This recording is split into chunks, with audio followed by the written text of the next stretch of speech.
Welcome back for our last episode of this school year of the Be Real Well podcast. This is episode 6, Kim. I can't believe we made 6 episodes.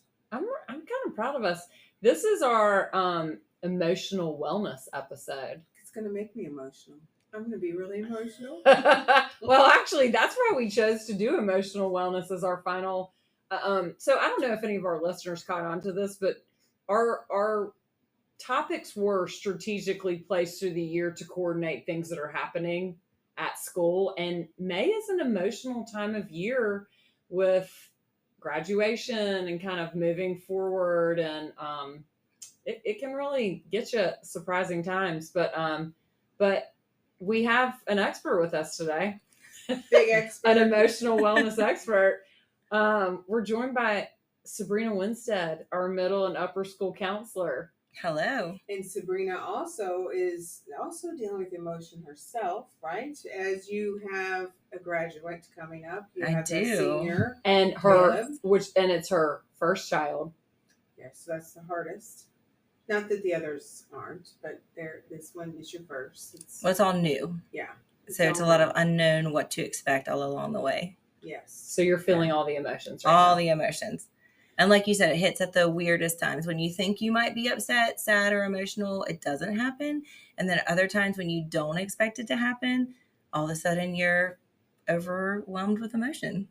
Well, and also the other thing that is happening this time of year is just so many activities and obligations. And a lot of them are super joyful celebrations and end of year kind of like, yay, we did it in whether it's athletics or any kind of extracurricular. I heard somebody call it Maycember. Yeah. The other day because it's almost rivaling December.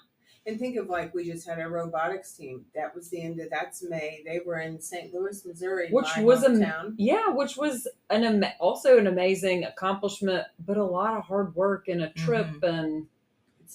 It's big. So I think May is harder than December in a lot of ways. We just had our 101 Dalmatian play. The play. Yes. Which was, by the way, so adorable. And so cute. A shout out to Mr. Wonderful. Oh, Luke's here, as always. Steadfast, quiet, stalwart. I don't know. One of our English teachers going to maybe catch me on that one. I don't know. Luke, am I using that word correctly? Yes.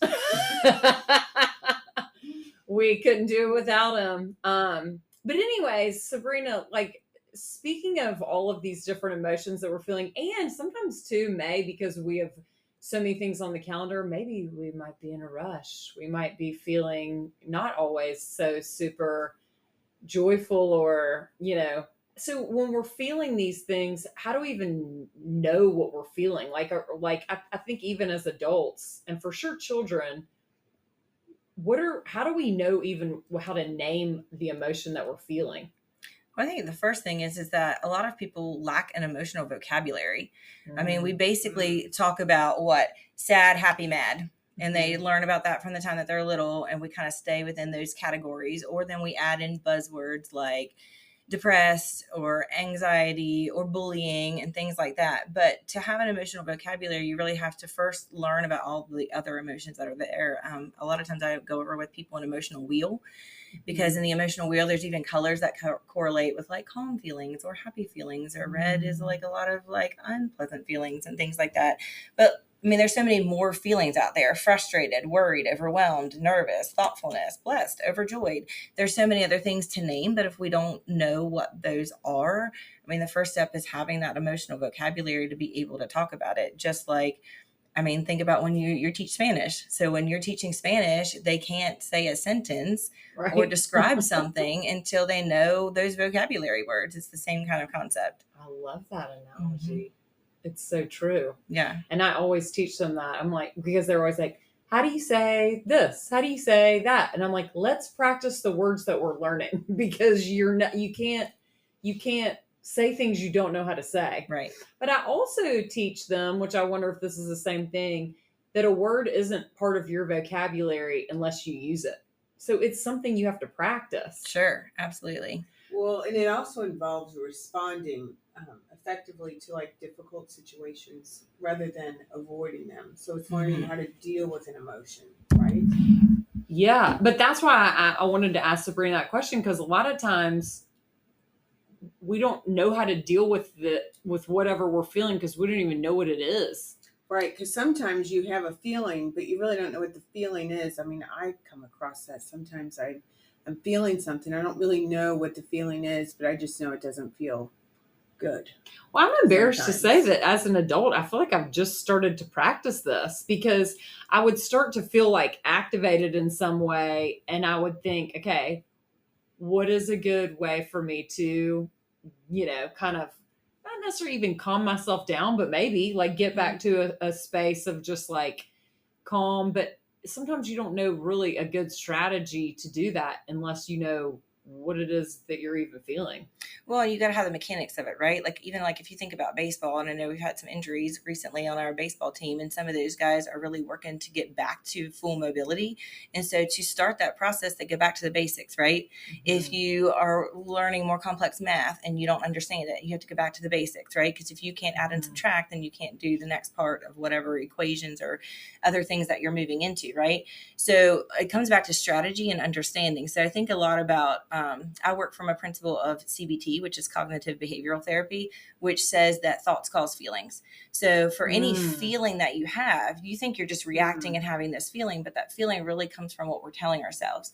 So some strategies go back to like positive affirmations, positive self-talk. If you think about your brain, your emotional center as a computer, if I'm putting in negative all day long and I'm typing that up on my computer and I hit print, what's going to come out?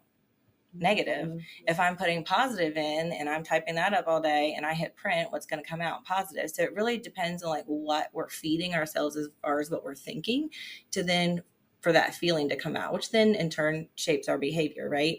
But a strategy that we talk about a lot, or I teach kids a lot, is the 3R model, because when you think about how am I going to name what that emotion is, you can't really name it until you've given yourself a minute of pause, right? And that goes a lot with meditation and a lot of other things. But the 3R model tells us that most people do the 3 R's in this form. They react, and then they retreat, and then they regret. So it's like something happens, they react, and then they're like, oh no, why did I say that? And then they retreat, right? And what we really want people to do is to retreat. Like when something happens, you have something negative that's stirring in you, you feel it in your stomach, or you feel it in your head, or you feel it in your chest, for that to be an indicator for you to have your body awareness to go, oh, I don't like how that felt. You know what? I need to take a step back from this so that then I can rethink and then respond. So instead of ending with a react or starting with that reaction, you end with a response, which means you've chosen that. So that's a really good strategy of being able to think about when I feel something, and it's all connected, right? What we think to what our body feels and all the other things that we're feeling that are physical attributes, whether you start sweating or, we're talking about emotional wellness today, and I didn't know that I had a different date in mind, right? So when you guys walked in here, I'm still like shaking a little bit, which is just my body's normal response, because being off my schedule throws me off. That's one of the things that I struggle with as far as the feeling. But as I've gotten older, I'm like, okay, well, let's just roll with it. But I'm noticing that in my body, like I still feel a little shaky. And that's because in my mind, I'm like, I'm not prepared. So that's the thought that I'm having, right? That's then triggering that feeling of, oh my gosh, I'm overwhelmed. But practicing it right here, we are working through it. I put down some strategies on paper. I tried to clear my thoughts of like, okay, let me organize like what it is I want to say or think about and put that into order. And so no one strategy is a one size fits all. When we're talking about feelings and emotions, everybody has a different wheelhouse. Is there something that you do in particular that like helps you like on let's say a stressful situation or one of emotion? One of my big strategies, one, I use the 3 R's a lot. It's just really helpful to really think about like I need to step back, I need to rethink, and I want to make a choice, which also gives you some power, right? You feel in control of the situation then instead of just letting the situation happen to you. But I also think that because one of the big emotions that I work at every day is not feeling overwhelmed. Because especially in the role that I have, like a multitude of different things could happen throughout the day that weren't on my to-do list. And so I like to just step back and take one step at a time. And kids usually need that a lot too, because when we get too overwhelmed and we start to like filter into that anxiety feeling, they can feel really big, and it can feel like I'm never going to get through this, or like, how in the world am I going to finish this? But if we take it step by step, so that's a strategy that I use. What is step one? Well, I think that is a great tool right there. Just thinking of kids doing exams right now. Our middle school and our high school are doing exams, at the end of the year, and that's a great little thing. I think we should give them that tool. Yeah. I love that you shared that. And visual tools are a great thing too. I mean, we tell them starting in middle school, use a planner. But for some people, that can also be really helpful for them to see, because if they're going, oh my gosh, I've got 4 AP exams and I don't know how I'm going to do it all, and they have that big feeling, and instead narrowing it down to, okay, let's put it on the calendar. What's the first one that you have?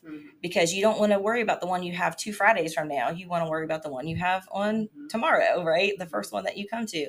And then once you get through that, then you move to the next part that you have to switch your mind over to.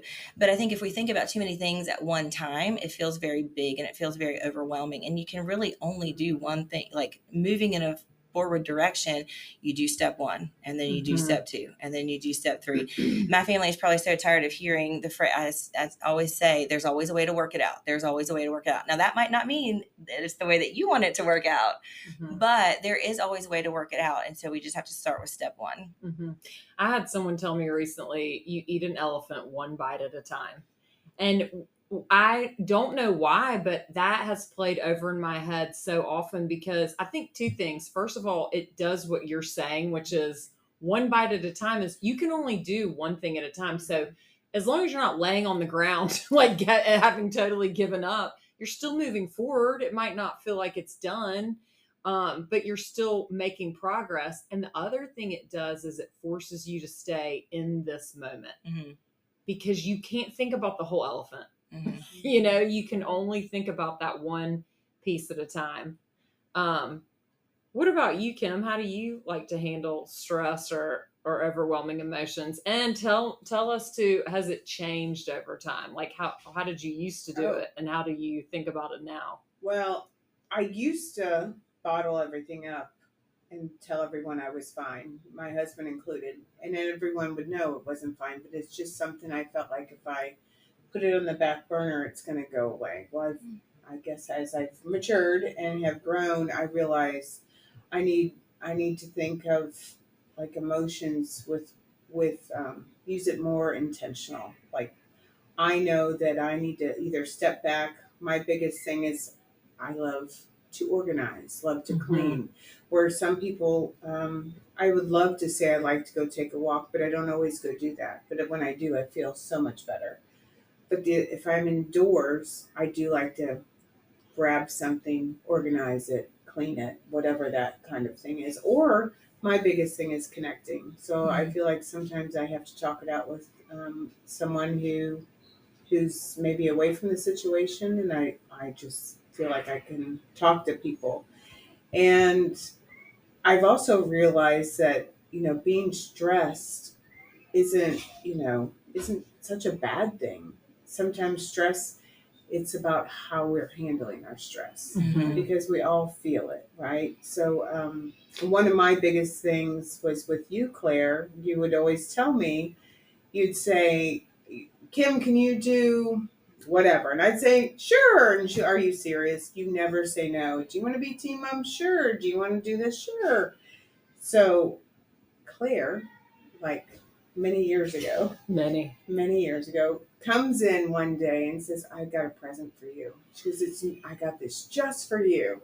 I'm like, what is it? What is it? Like, woo, and she ding, pulls it out.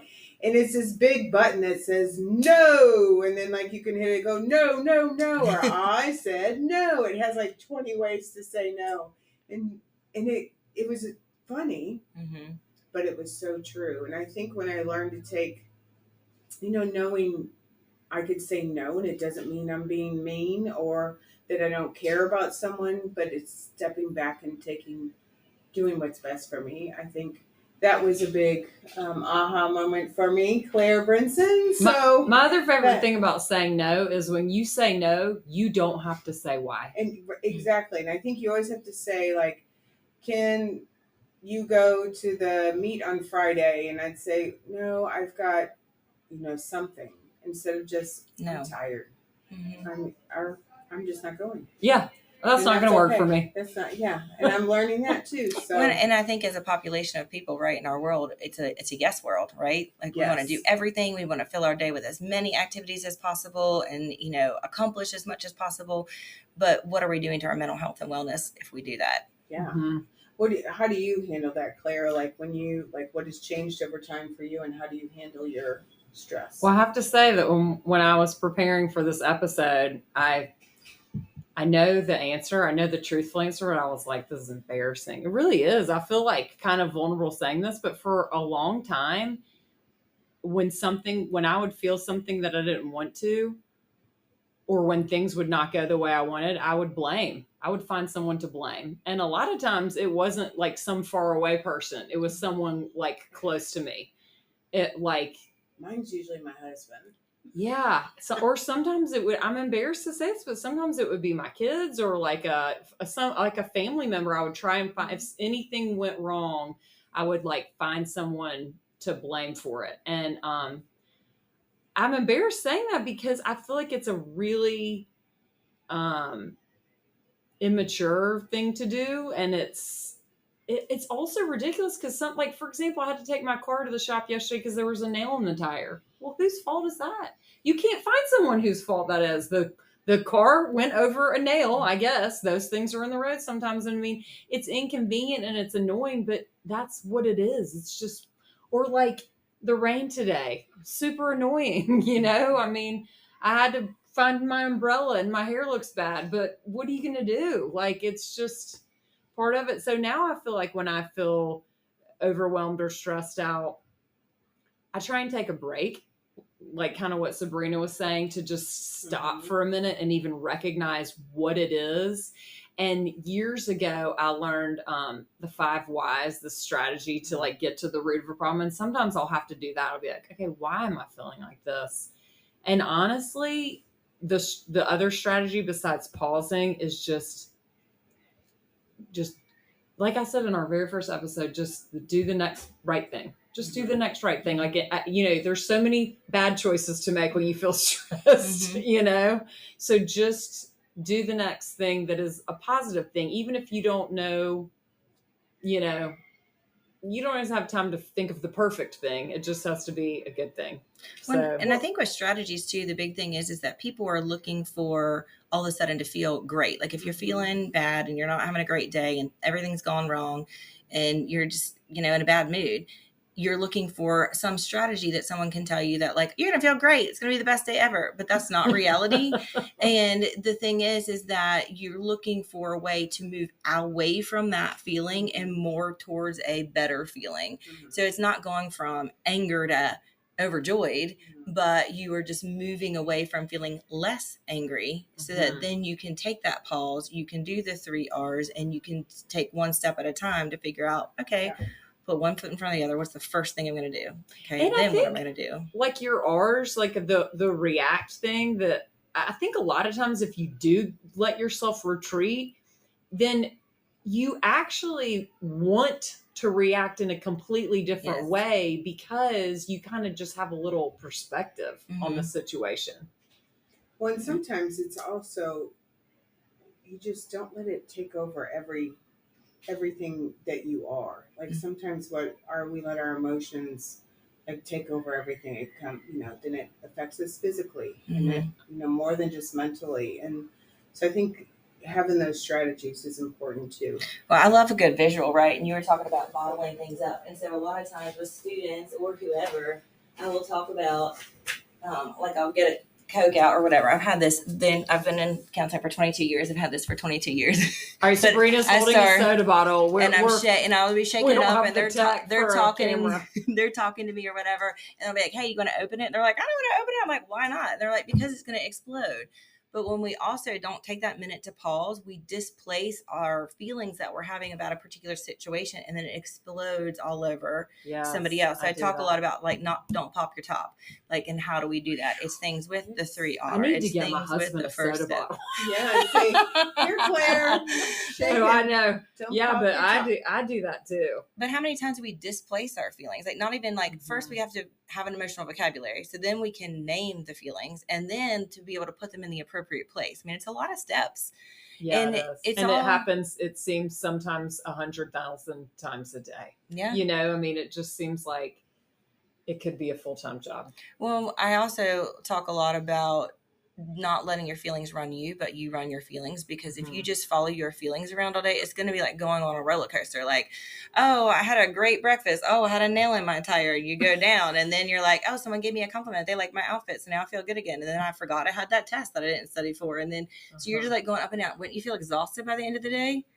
Yeah. So I think, unfortunately, that's how a lot of people feel. They do. I agree with you. I think that they absolutely do, and I think that that's why they're feeling like that soda bottle right Yeah. there. Yeah. But When- let me ask a question though. Do you guys think, because I loved your thing that said, I can't remember exactly how you said it, but like emotion follows thought. Did you say that? thoughts cause feelings. So what we are Thoughts telling cause ourselves feelings. causes the feeling, which then causes our behavior. So I think because our thoughts are so choppy, because we have so much input all day long from screens. But you know what I mean? Like, we're constantly distracted, that it makes it that much harder to even kind of grasp onto what is it we're thinking? Why are we thinking this? And like, that's kind of leading our feelings. Well, yeah, and that plays right into self-control, emotional regulation, like all of those things that are kind of less taught or practiced because of screen time. Instant gratification. Oh dear. Instant gratification. All Love of that. those, all of our notifications that are coming Yeah. up on our phone all day long, like, hello, we need you, we love you, pay attention, we value you, look at me. Yeah. And, you know, a lot of these things, like, and sometimes, you know, when you try to work with people when they're asking for tools like this, and you'll tell them something like, I've tried that, it doesn't work. I've tried that, it doesn't work. But it's also about, yes, there's simple things, intentional breathing. People will say all the time it doesn't work, but it actually, like, there's a whole science behind it and why That's it right. actually does work. But it has to be done with purpose and intention, right? It's not just And like regularity. Exactly. Well, and that is so true when you say that, because we flew home yesterday. We were on a flight, and it was very turbulent. It was Very turbulent. Yeah. And we, I didn't get to sit next to Tom, and Oh, gosh. I thought, oh my goodness, I'm sitting next to this stranger. And last time I grabbed onto this person, so I thought, do not touch this anyone, and I'm just gonna. But I did my breathing exercises, and I did my 5 senses. But I had to keep doing them over and over, and then I'm like kind of looking around, like, where's Tom? Because it was bad. But it does. I mean, I think we just need to remind people nobody has to know you're doing them. Right. No. And they're all things that are within someone's wheel of control to do. Yeah. Like, it's not something that requires a lot of extra equipment. I mean, I even think about visualization. Like, that's gotten a lot of popularity because now pro athletes are using it, and visualization and meditation and all of those things, because what does it help? It helps their performance, right? Absolutely. As an athlete. Well, why? Because they're more clear. They have more clarity. They have more focus, which doesn't that translate to so many other areas of life, your relationships, academics, like your work life, success, all of those things. It's all a circle too, because if they're doing that for their job, whether they want to or not, they're also doing it at home, which makes them better at their job, you know? Yeah, it's a circle for sure. Well, who in your life do you admire for their ability to express and regulate their emotions? Who would you, Claire, or which one? Who would like to? I'll go first. Okay. I actually, two people came to mind pretty immediately. The first one is our head of school, Mary Keever. I have known her for a really long time, and I have learned so much from her about how to express emotions, when to express emotions, and a lot of it too. Like, I remember, you know, her telling me stories, even like about like raising her kids when they were little. Like her girls are, one's in graduate school and one's getting her undergraduate degree, so they're a little bit older. But just when she told me one time that she said to them, you can't always express every emotion right when you have it. And I was like, really? I mean, like when she said that she was teaching her kids, and I'm like, okay, I probably need to tuck that away. But she just, she's so good at knowing when and where and how to express emotions. I really admire her for that. And the other one is my oldest child, Thomas. Honestly, like it is, I am in awe of him at such a young age, especially because I'm still learning how to regulate my emotions. Like things can be heated and elevated, and he, while still expressing himself, stays so calm. He's so rational and reasonable. He asks questions. I mean, it is amazing to me. So those are two people it's that a big testament to you and Jen. Mm-hmm. Well, I don't know, because that's what I mean. Like I'm kind of like, No, how did he learn how to do that? From you all. you're I don't watching you. Well, And being around Mary Keever. That's right. Mary Keever will get it. Yeah. What about you, Kim? Mine, you know, I sat there and thought about it too, and mine would actually be my husband, Tom. Mm-hmm. I think Tom he's such a voice of reason, and he always is one when I say something, he's like, Kim, you know, calm down. Is that really how it is? And it's like, well, this is how I'm feeling. And he's very good at putting things in a box, as he calls it. But I'm always like, where's the box? I need to see the box. Do you open the box back up? Like, he's like, just put it in the box and move on. I'm like, my boxes don't have locks then, because they like to keep going. So he's so good about that. And I think he's just very mature when it comes to any time. I mean, if someone could hurt his feelings or whatever, he will not take that personally. He always looks at it as there's something going on with them. Mm-hmm. I mean, I'm not saying he doesn't think he does things wrong, but he doesn't take things personally. And that's something where I do. I think, oh my gosh, what did I do? When it's not about me. Mm-hmm. And so I feel like I've really grown emotionally through him.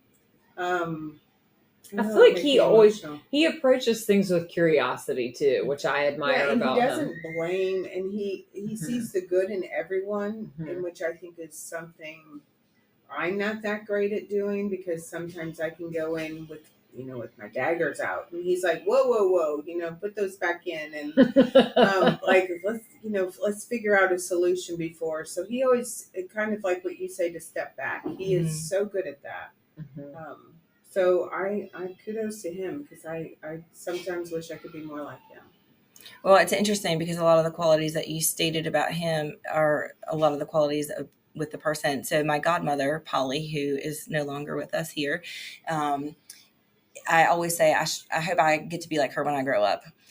She was just an amazing lady. I learned so much from her, and she would do this thing, like you could tell she would sort of get frazzled, like if something was happening and you could tell she was getting emotional or, frustrated or flustered or whatever. And she'd always say, well, let me think about that for a second.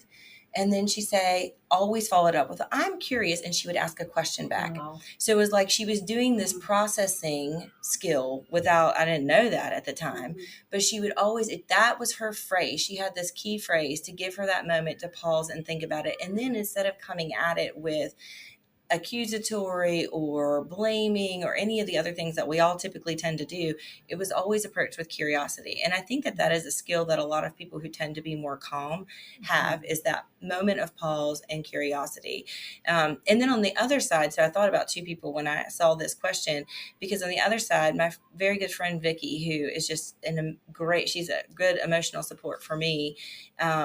She feels all the emotions. She has all the emotions. She's very passionate. She will charge in at something or whatever. And what I love about that in comparison with Vicky and Polly together is that Vicky is authentic and not afraid to show and feel exactly how she is. And that's an area that I strive all the time to get better in, because For a lot of years, it was like I always needed to be very put together. I don't know that I always let people in very much. Like I was really great at, or I hope I was really great at helping other people and walking through what they were going through, but me never showing what I was going through. And I think as I've gotten older, I'm definitely more okay with just being like, I'm a hot mess express, and that's okay because that is life. And being able to be real enough with people to show who you are, and that not every day is a great day, because I think that all the people around us also want to have that freedom. I think that's what Vicky gives me, is that freedom to not feel great every day, because that's impossible. It's true. And she likes you anyways, and she sticks by you anyways. Anyway. Right. Yes. And that's a good friend. That's an amazing friend. And she will be with me during all of my graduation emotions when well, and again, May is an emotional month, and you're gonna feel a lot of feels, and you're gonna unfortunately feel them again in August. Oh my gosh. August. When I think it's even worse when you have to pretty bad. Drop them off. And that's tough too. Well, I'm just going to go ahead and put it out here now that the counselor is gonna have some emotions. So Nay may need to be Nay, or elementary school counselor may need to be coming up and helping you. That's right. No, but we appreciate you taking the time, because you do so much for our school. You are a great resource for all of us, for students, for adults. I know I use you too. And if you hadn't said it, I would never know that you weren't prepared. You crushed it. You were totally look. I stopped shaking. Ready. I know, because these conversations are so fun. Well, we all experience those emotions, and I mean, our body is triggered by that, right? So, did one step. Let's answer the first question, right? That's right. That's how we got one through step it. at a time. Again, another tool, guys. That's everyone right. can use. So one step at a time to get through the rest of this month. I know, a month that's going to be great. Lots of celebrations. We have our amazing graduates that we're going to be celebrating. So proud of all of them. I know they're precious. Our 5th grade graduates, our That's 8th right. grade graduates. That's right. And then our big time graduates. Yeah, that's right. We do. And we also wanted to remind everybody, wrapping up our last episode, that if you have any suggestions for topics that you'd like Kim and I to discuss, or guests that you'd like us to have on next year, please just email. Yeah. We'd love to hear. Text, email, stop us in the hall, stop us in the road, stop us in the grocery store. That's right. We'd love to hear it all. We're ready. We love the feedback. And we hope that, I feel like I learned a lot doing this year, Kim. We've learned a lot. A lot. Yeah. And how many amazing staff we have. How much we just gotta. So many. Hard to hit them all. I know. Well, we'll figure it out. But thanks to all of our listeners. Thanks to Luke. Luke again. Luke is the hero. So when you all see Luke, he's our magic behind it all. He really is. And until next school year. Yeah, happy summer, everybody. Have a great summer, and use your sunscreen. That's right. Don't forget to be real with your wellness. Yes. And make that change. Make that change.